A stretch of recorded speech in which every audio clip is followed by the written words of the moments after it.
Pessoal, tudo bem? Aqui é o Marcelo. Vamos dar sequência então às nossas aulas de zoologia, tá bom? Hoje nós vamos falar sobre os quinidários, que são organismos que são aquáticos, principalmente marinhos, tá? Esses são alguns representantes. Nós temos as águas vivas, nós temos as anêmonas, os corais, a caravela portuguesa como representantes desse grupo, tá? Quinidário vem do grego knid, que é urticante, tá? Tá relacionado com uma estrutura que nós vamos ver ao longo da nossa aula, tá? Onde esses organismos eles liberam uma substância tóxica, uma toxina, né? Que pode causar desde uma leve alergia, né? Uma queimadura, até, dependendo do organismo, paralisia e morte desse organismo. Então, esse vai ser um mecanismo tanto de defesa quanto de alimentação dos quinidários. Tá? Então, o nome está relacionado com isso. Vocês podem encontrar também para esse grupo o nome Selenterados, tá? Que está relacionado com a presença de uma cavidade digestória. Tá? Inclusive, essa é uma novidade desse grupo. Eles são os primeiros organismos a apresentarem uma cavidade digestória. Tá? Esse nome, selenterados, está caindo em desuso, que a gente pode fazer uma confusão aí com a presença de cavidade digestória com o celoma, que é a cavidade que armazena os órgãos e organismos que são um pouco mais complexos, que tem os três folhetos embrionários. Nós vamos ver na nossa aula de hoje que esses organismos aqui, os quinidários, eles só têm dois folhetos, tá? Então não tem como eles terem o celoma e também eles não têm órgãos que a gente pode assim chamar. Eles têm alguns tecidos que são organizados, tá? Então vamos falar um pouco sobre as características gerais desse grupo. Como eu disse anteriormente, eles são diblásticos, tem a ectoderme e a endoderme, tá? Não tem mesoderme, certo? Tem a presença de tecidos organizados, tá? Que nós vamos ver na sequência, porém não tem órgãos nem sistemas, tá? Então é uma característica desse grupo. Além disso, tubo digestório incompleto.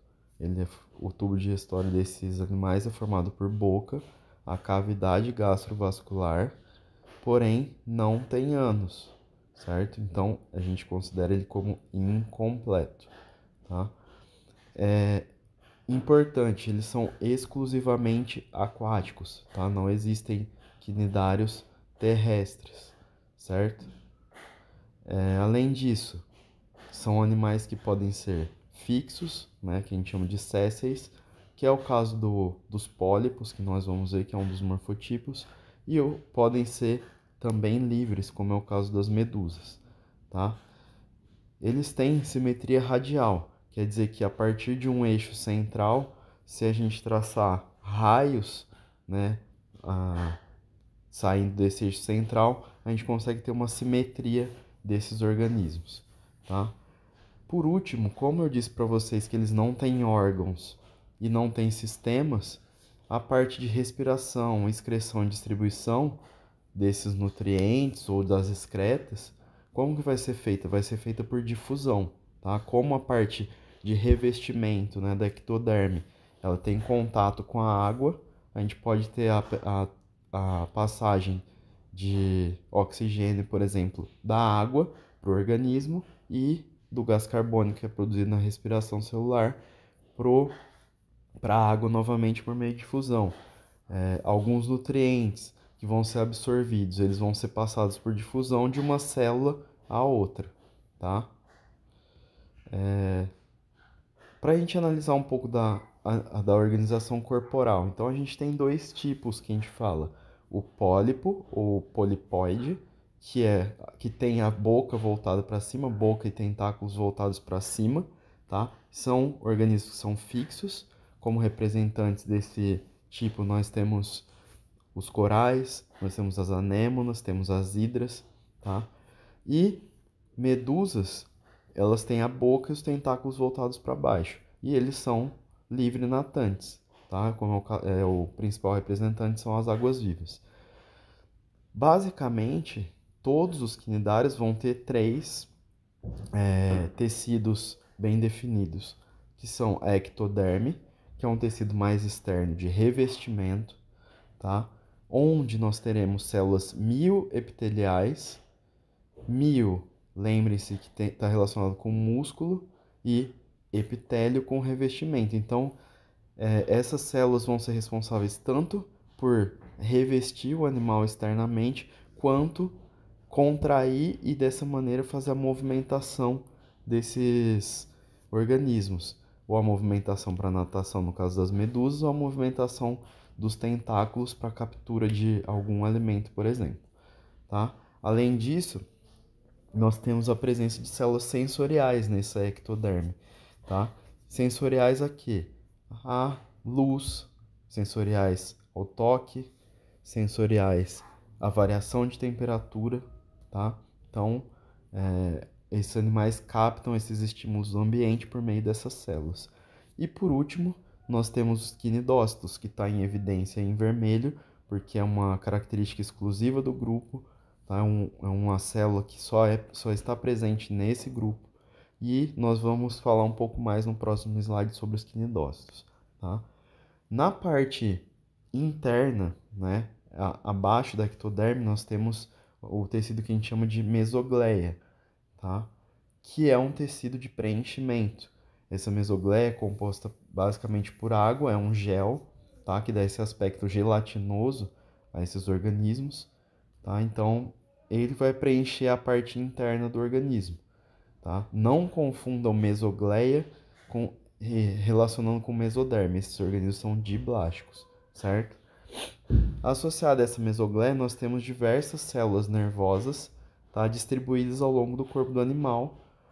E aí vai aparecer um termo que é sistema nervoso difuso, tá? Lembrem-se que eu falei que eles não têm sistema definido, tá? É só um termo que é utilizado por vários materiais, mas não é um sistema bem definido.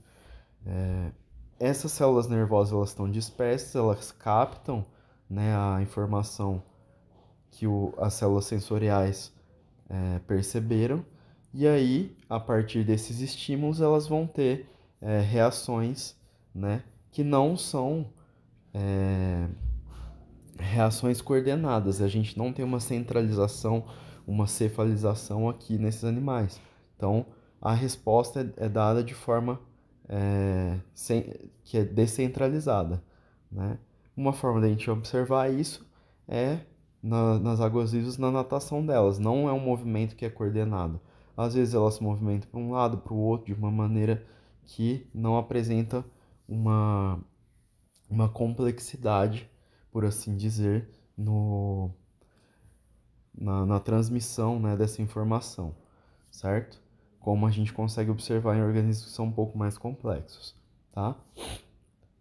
Um terceiro tecido que a gente tem é a gastroderme, que é bem interna aí, ela vai revestir a cavidade gastrovascular, a cavidade digestória desses organismos, onde vão estar presentes as células digestivas desses animais, que vão ser responsáveis por liberar enzimas, liberarem substâncias que vão ajudar na digestão extracelular. Lembra que eles têm essa cavidade, né, onde o alimento vai ficar armazenado e é onde vai ocorrer a digestão extracelular. Então, as células digestivas liberam enzimas e substâncias para essa digestão, depois absorvem os nutrientes e fazem aí a digestão intracelular, ok? Então, de forma geral, a organização desses animais, tanto para pólipos quanto para medusas, é a mesma, tem os mesmos tecidos, tá? E tem a cavidade que tem como responsabilidade, né, como função, a digestão extracelular, certo? Como havia dito, nós vamos falar um pouco mais sobre os quinidócitos, tá? Que são células específicas, né, desse grupo, tá? Vocês podem encontrar o nome como quinidócitos ou quinidoblastos, tá? Essas células têm a função de defesa e captura de alimento, tá? Então, como é que vai funcionar?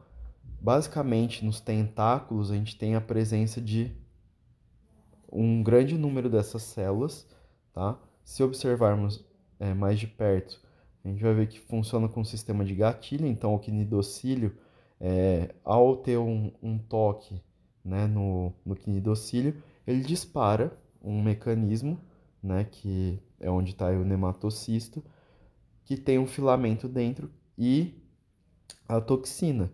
Quando o quinidocílio é tocado, ele dispara o nematocisto, que vai liberar esse filamento com uma velocidade bem rápida e com uma pressão alta, que faz com que esse filamento ele penetre no tecido do organismo que tocou, né, esse quinidário, e vai ter a liberação dessa toxina, tá? Então, em contato com o tecido de outro animal, vai eliminar a substância urticante. Então, eu havia dito para vocês, pode ser desde uma reação alérgica, né, uma queimadura, dependendo do quinidário da espécie que a gente está falando, podem ser queimaduras de terceiro grau, tá? E no caso de organismos menores, que são as presas desses animais, essa ação neurotóxica dessa toxina vai causar paralisia e a morte desses animais, onde esses tentáculos vão fazer com que essa presa seja levada à boca desse organismo quinidário, que vai fazer a digestão dessa presa, tá? Então, é um mecanismo de gatilho, onde vai ter a liberação desse filamento que está com a toxina, certo? Dando sequência aí, nós vamos falar um pouco da classificação desses organismos, tá? Nós temos três classes que costumam aparecer nos principais materiais, tá? A primeira classe é a Anthozoa, tá? Que é representada pelos corais e pelas anêmonas e que são exclusivamente pólipos. A gente não tem medusas aqui, são exclusivamente pólipos, tá? No caso dos hidrozoa, que são representados pelas hidras e pela caravela portuguesa, por exemplo, nós temos a fase de pólipo predominante, mas nós veremos na parte de reprodução que podem ser formadas medusas durante a alternância de gerações, tá? Aqui é legal a gente falar sobre a caravela, que não é uma água-viva, tá? É uma associação, uma colônia entre alguns organismos que são pólipos. Então a gente tem um organismo que é flutuante, que é essa parte que fica para fora d'água, né? E vários pólipos formando tentáculos na parte de baixo dessa parte aérea, tá? Então, esses tentáculos podem chegar a mais de 5 metros, tá? O veneno da caravela pode causar queimadura de terceiro grau, tá? E é bem dolorido, pelo que tem-se de registro aí nos dados médicos e dados científicos, tá? Então é um animal que é considerado perigoso, tá? Por último, nós temos o Sifozoa, cujos representantes são as águas-vivas, tá? Que a fase predominante é de medusa, é de vida livre, natante. E durante a reprodução nós vamos ver também que a gente pode ter, por alternância, a formação de pólipos, mas a fase dominante, a maioria do tempo, elas são medusas, tipo medusa, tá? Com relação à reprodução, então, eu apresentei aqui alguns tipos de reprodução que aparecem nesses organismos, tá? Considerando as hidras aí embaixo, nós temos o brotamento, né, que nada mais é a formação de um broto que vai se destacar e vai começar a crescer, dando origem a um novo organismo, tá? O brotamento é um tipo de reprodução assexuada. Vai ser formado um clone, né, um organismo geneticamente idêntico ao que o broto foi originado, certo? Dentro das hidras, nós também podemos ter reprodução assexuada, tá? Formação hidras macho e fêmea, liberação de gametas, e aí a gente tem a fecundação. Na fase de blástula, vai ocorrer o destacamento, né, desse embrião que está se desenvolvendo, e esse embrião, essa blástula, vai colonizar, né, vai pegar um substrato, vai cair no chão e vai dar origem a um novo indivíduo. Tá? No caso da Obelia, que é uma espécie de pólipo predominante, tá? Nós temos aí, então, na parte de pólipo, a formação de gastrozoides, que são responsáveis pela captura de alimento, né, e para o desenvolvimento do pólipo. E nós temos estruturas específicas para a reprodução, que são os gonozoides. Tá? A partir desses gonozoides vão ser formadas medusas, tá? Que vão ser machos ou fêmeas. Tá? Essas medusas elas vão reproduzir de forma sexuada, então com troca de gametas, espermatozoides e óvulos, dando origem a uma larva que a gente chama de plânula.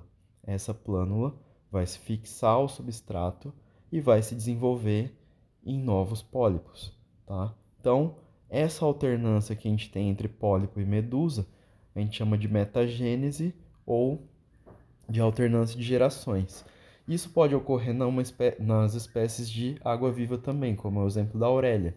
Tá? No caso da aurélia, ela é uma água-viva, a fase predominante é a fase de medusa. Então, as medusas se reproduzem sexuadamente, formam a plânula, né? A diferença aqui, a gente tem a formação de uma estrutura, né, que vai liberar o que a gente chama de éfiras. Então, a gente tem um processo aqui que a gente chama de estrobilização, que é a liberação, né, de éfiras, que são medusas que são imaturas, vão se desenvolver e aí depois vão reproduzir sexuadamente de novo, dando origem novamente ao ciclo, tá? Então, de forma bem básica, é assim que funciona a reprodução desses organismos. Tá? A gente tem alternância de gerações, tem organismos que só se reproduzem por reprodução sexuada, assexuada, perdão, como é o caso dos corais, por exemplo. A principal forma de reprodução é o brotamento. Tá? Então, dando sequência, acredito que a parte mais importante assim da aula, lógico que nós devemos conhecer, né, os organismos que nós estamos estudando, mas também pensar na relação ecológica ou a relação que esses organismos têm com o ecossistema, tá? No caso dos corais, eles têm uma importância muito grande no ambiente marinho. Os recifes de corais são considerados os habitats marinhos mais diversos. Por quê? Porque eles fornecem abrigo e alimento para as espécies marinhas. Tá? Estima-se que uma em cada 4 espécies vivem no recife de coral, das espécies marinhas. E 65% das espécies de peixe ou vivem, ou se alimentam, ou estão relacionados com o recife de coral. Tá? Então, é um ambiente muito importante. Além disso, os corais eles são bioindicadores. O que quer dizer isso? Organismos são bioindicadores, quer dizer que são sensíveis, né, à variação ambiental, à presença de algum poluente, né, a variação de temperatura, né, ou algo do tipo. Então, eles são muito sensíveis. Então, por mais branda que seja a variação, a gente consegue perceber uma alteração nesses recifes, tá? E é importante dizer também que o ambiente ideal para esses corais, para os recifes, é um ambiente tropical. Eles preferem uma variação de 25 a 30 graus Celsius, tá? Uma região um pouco mais quente. Então, é comum, né, a gente encontra mais os corais, os recifes na região tropical. Né? E legal salientar aqui que a maior barreira de recifes que a gente tem é a barreira de recifes da Austrália, né, que tem cerca de 1.600 quilômetros de extensão de recifes de corais, tá?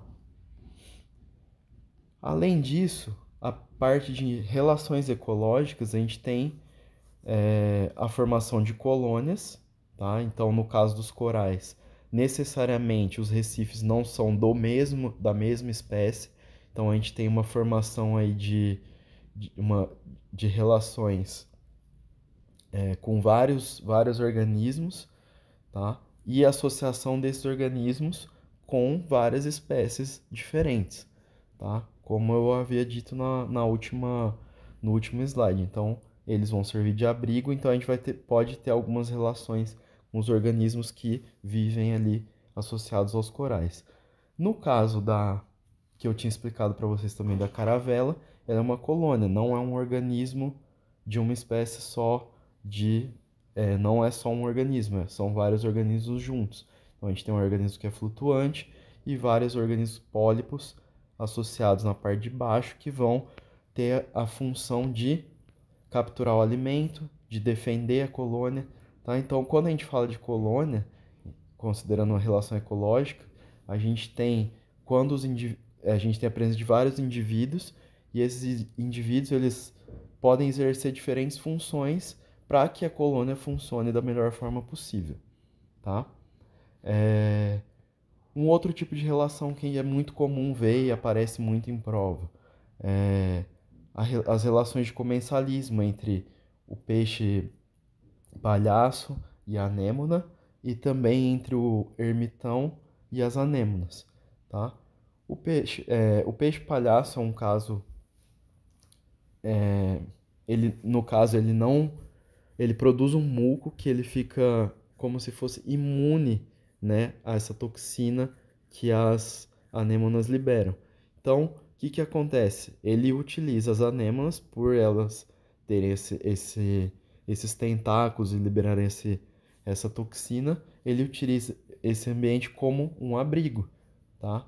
E qual que é a relação? Então, o, o peixe palhaço ele consegue ter acesso a abrigo, né, a defesa, enquanto a anêmona consegue ter acesso a alguns alimentos, alguns restos de alimentos que o, o peixe pode liberar por ali, tá? Então, é uma relação que não é obrigatória, tá? Por isso é uma relação de comensalismo, onde é uma relação que é positiva para ambos, porém sem ser obrigatória, tá? No caso do ermitão, ele se utiliza de conchas de gastrópodes, né, de moluscos que que não estão sendo utilizadas, né? E além disso, ele coloca anêmonas no topo dessa concha, tá? E essas anêmonas vão ter a mesma função de dar proteção a esse organismo devido à substância tóxica que elas liberam. Em contrapartida, essas anêmonas elas costumam ser fixas no substrato. E como o ermitão ele coloca essas anêmonas na concha, elas passam a se movimentar. Então o acesso ao alimento fica facilitado. Então os dois se beneficiam, tá? Mas não é uma relação obrigatória, certo? Além disso, nós temos relações de mutualismo, tá? Aqui nós vamos falar novamente sobre os corais e sobre as zooxantelas, que são espécies de algas, tá? Que estão associadas de forma bem forte com esses corais, tá? É uma relação que é de dependência. Um não vive sem o outro. Quando essa relação é obrigatória, nós chamamos de mutualismo, tá? Os dois se beneficiam como? A alga, ela faz a fotossíntese, né? E libera oxigênio que o coral vai utilizar, né, na respiração celular. Em contrapartida, o coral ele produz o gás carbônico, né, que a alga vai usar para fazer a fotossíntese, desculpe, e também alguns outros nutrientes, principalmente compostos nitrogenados, que a alga utiliza para crescimento, tá? É interessante a gente falar aqui sobre as zooxantelas, que elas dão essa coloração bem característica aos corais, tá? Nós vamos falar um pouquinho mais para frente. Por último, eu quero falar um pouco sobre o efeito estufa e os corais, tá? Os corais podem ser afetados com relação ao efeito estufa de duas maneiras. A primeira, com a acidificação dos oceanos, tá? Com o aumento do CO2, né, do gás carbônico na atmosfera, a gente tem um aumento do CO2 dissolvido na água, tá? Esse CO2, ele reage com a água, formando ácido carbônico. Esse ácido carbônico, que é um ácido que não é um ácido forte, ele é instável, né? Ele se dissolve em íons H+, e bicarbonatos, tá? E vale lembrar aqui que a carapaça dos corais ela é formada por carbonato de cálcio, tá? Então esses íons H+, eles vão reagir com a carapaça de carbonato de cálcio dos corais e vão começar a corroer, certo? E aí você tem a degradação, a morte desses organismos, tá? E a corrosão do esqueleto calcário desses organismos, certo? Essa é uma forma do efeito estufa, né? Na verdade, da intensificação do efeito estufa, né? Que tem acontecido já faz algum tempo, certo? Uma outra forma que é afetado é justamente com relação às zooxantelas, tá? Tanto a acidificação quanto o aumento da temperatura podem afetar diretamente o metabolismo das zooxantelas, tá? E com podem causar morte e dessa maneira a gente tem uma perda da cor desses corais, certo? Esse evento a gente chama de branqueamento dos corais. Então é justamente a morte dessas algas que dão essa coloração aos corais. E lembrando que é uma relação de mutualismo, então a maioria desses corais depende dessas zooxantelas, então como as algas morrem, necessariamente os corais vão morrer também, porque é uma relação que um depende do outro. Tá? Então, dessa maneira, dessas duas maneiras, a intensificação do efeito estufa, né, do aquecimento global, pode afetar diretamente, né, o metabolismo aí dos corais e dos quinidários em geral, certo? Então, nessa aula era isso que eu tinha passado para vocês. Espero que vocês aproveitem, certo? Até a próxima.